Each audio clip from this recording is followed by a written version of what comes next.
welcome to That One Time with Adam Metwally. Today I'm with Taylor Henderson and we're going to get to know him over the next 10 minutes ahead of the full episode later on this week. Hey Taylor, thanks for joining me. You're very welcome. Thanks for having me, man. Of course, my friend. So who are you?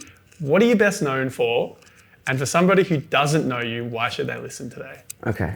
All right. My name is Taylor Henderson, and who I am, I'm a singer-songwriter who travels all around the country, and I have been a full-time musician for over a decade now.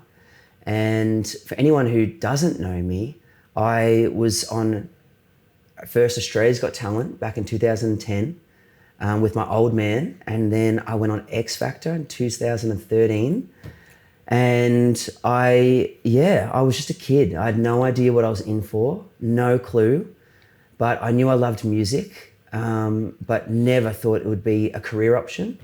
And then, when I came off that show, it just changed my life. So I've been a full-time muso ever since. But don't get me wrong, goes up and down in waves, and it's been a lot of fun. Yeah. Nice. What was your first gig? Oh man, first gig. I honestly think it was Australia's Got Talent. Really? Yeah, me and Dad didn't ever perform anywhere. Wow. So I know. The church maybe. The church. First gig might have been the church. Honestly, it would have been the church. Honest, yeah. Cut your teeth on Sundays. But yeah, so if you really had to go, it'd be in church. But cool. Yeah. Best gig? Performing at Birmingham at the closing ceremony at the Commonwealth Games. Wow. Yeah, pretty cool. That's sick. Yeah, it was so fun. Nice. And what was your weirdest gig? I remember there was a gig I did in Lismore in Australia, and I hadn't toured for a long time, but I did it there, and we performed all over the place. And there was one place where the venue just weren't getting in contact with us. We weren't even sure if they were like present. And we got there and it was the most weirdest setup ever. And yeah, we had 19 people rock up to the gig. Lismore's got a population of 43,000 by the looks of it. Did you just quickly look at that? Man, he's on to it, man. That was a hell of a fun gig. I remember going out before that gig, I said to my musician, I was like, I can't do this. I've never done a gig this small. And he goes, we have to perform as if that place is full. And then we did it and it was so much fun. And it was it was a weird gig, but it was a good learning curve. It made me realize wherever I perform, whether there's a sold out show or it hasn't sold as well as you thought it's going to, just have fun with it. And so, yeah. There's a video of Travis Scott playing at a festival to like 10 people and he's just like losing his mind. Like he's just going so hard. He's going crazy? Yeah, you should watch it after this. It's really, really right. interesting because then you see his career now and it's just like gotcha. Same energy to 10 people to 10,000. Yeah. So what is the most impactful thing somebody listening can do to become a better independent artist today? If you're an independent artist, like with me, the other thing is I'm also figuring it out as well. You know, we're all trying to give it a crack and see how we go. Mm-hmm. But from going from somewhere where my music I was signed to a label, and then after getting dropped, it was really challenging to navigate. But I think the best thing that I learned is just you have to, when gigs come about, like negotiating the deals to being present online, to also just networking. Like I always, when I had a label, it felt like you had the world at your feet. But then when you soon realize that not everything you touch turns to gold, it is a nice slap in the face of reality. So you start to realize there's so many other things that you need to be doing. And I've got a small little team now, but the best thing I would do if you're independent is just be so consistent on social media. And make sure whatever you provide is value. It's value. The second you do this because you're thinking you want to get money out of it, I promise you're not going to make a dime. You have to do it because you love doing it. Yeah. And I mean, I don't know if that's the best advice. The answer is what the answer is. So next question for you is, what book has changed your life the most? So you can take your shoes off, go. Go for it, mate. You know what? I've only read one book in my entire life. Did it change your life? It was called the 27th Annual African Hippopotamus Race. but I watch so much like Jordan Peterson, Gary Vee. I listen to a lot of these guys, and there's so many books that those guys have recommended. I'm like, I've got to do this. So, and so many of my mates are like, you got to read this book. Get trust on me. the I know. Audiobooks are so Yeah, easy. can you give me a book that you recommend? Yeah, I'll do it afterwards. All right, done. Sorry, Yeah, my bad. I'll give you a bunch. I got so many. Do you? All right, Yeah, cool. yeah, so many. I've read probably like 100 and something books. Have you I've listened really? to podcasts like 2-3 hours a day. I You're love this shit. joking. See, I'm such a slow reader. Same. That's why audiobooks are good. Because Okay. you can 2x speed it. Your autistic brain can just like That's what I handle mean. it. Yeah, I can't read gotcha. for shit either. Really? It's So all audiobooks. it's all audiobooks? All audiobooks. Oh, that's Changed my fine. life. I'll do that Changed for my sure. life. Okay. Yeah. All right, great. If you could only listen to one more song for the rest of your life, what would it be? Right now, I mean, all I'm listening to right now is Linger by the Cranberries. Oh, dude, I love that song. I love it. Have you seen that cover? You have to let it linger. Do you have to? Do you have to? So good. That's what I'm listening to at the moment. So good. Yeah. I was hoping you'd say Borrow My Heart. I'm like, what song's that, mate? Your playlist about 10 years old, mate. Oh, that's funny. So, what sub $100 purchase that you've made has changed your life? Mate, to be honest, the only thing I'm really focusing on right now is food. Go on. Like, I try to eat, I've been pretty bad recently, but like for a long time I was intermittent fasting and just having really organic, good food. That was really where I put my money. So, and my groceries. Good steak. Steak every single night. Yeah, Yes. grass fed.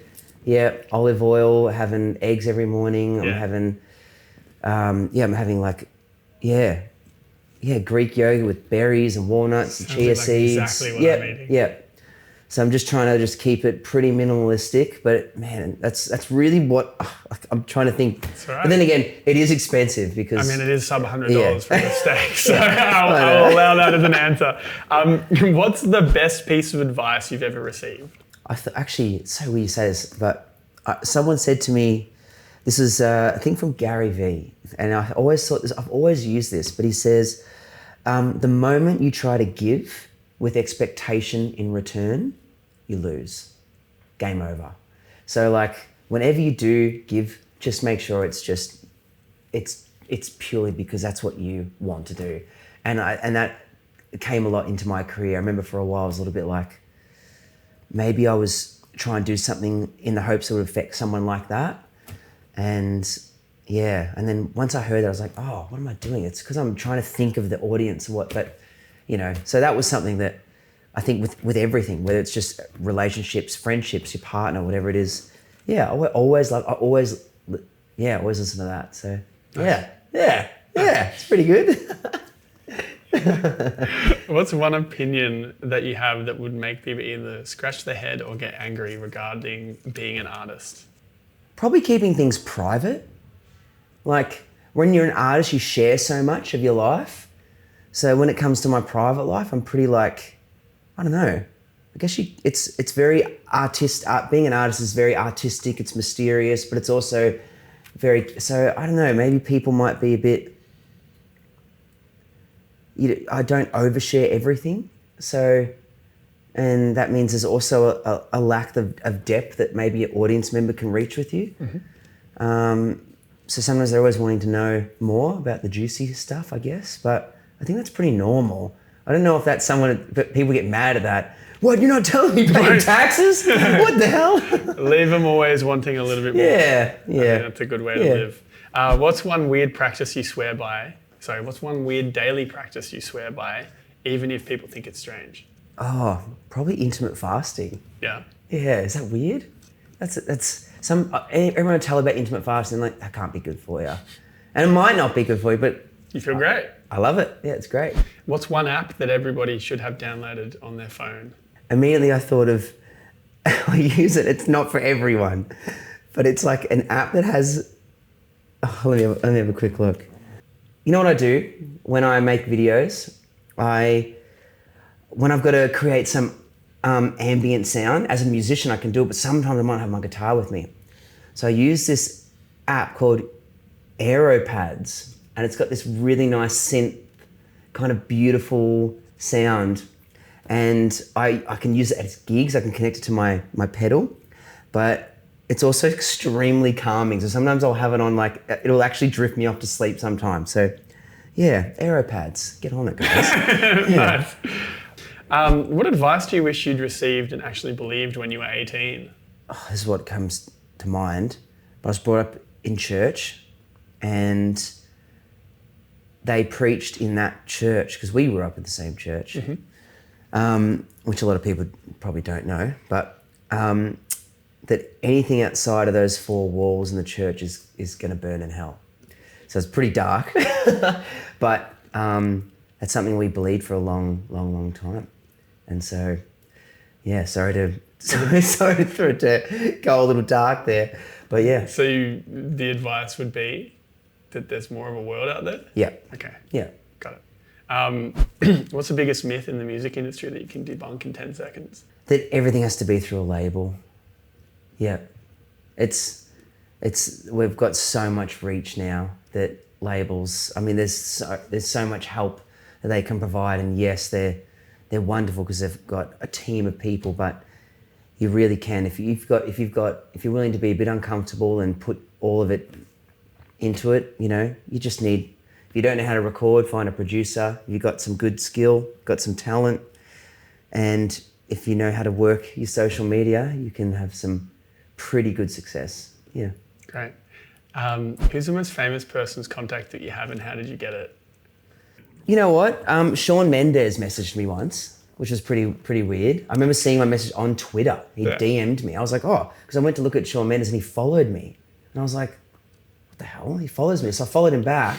And then within I reckon 10 minutes, he sent me a message saying he's a big fan. And I remember at the time I was cleaning my dog's crap off the kitchen floor. And I said, and I think I even said that to him. I said, wow, this is and I said, anyway, back to cleaning the crap off, not my crap, the dog's crap on the kitchen floor. And then, I think he was a bit weirded out by that. And then he unfollowed you a day later. There's been a few crazy interactions, but yeah, that's fine. Yeah. Nice. Yeah. And what's the strangest compliment you've ever received? This is my last question, by the way. Okay. I remember once someone told me my head was bigger in real life.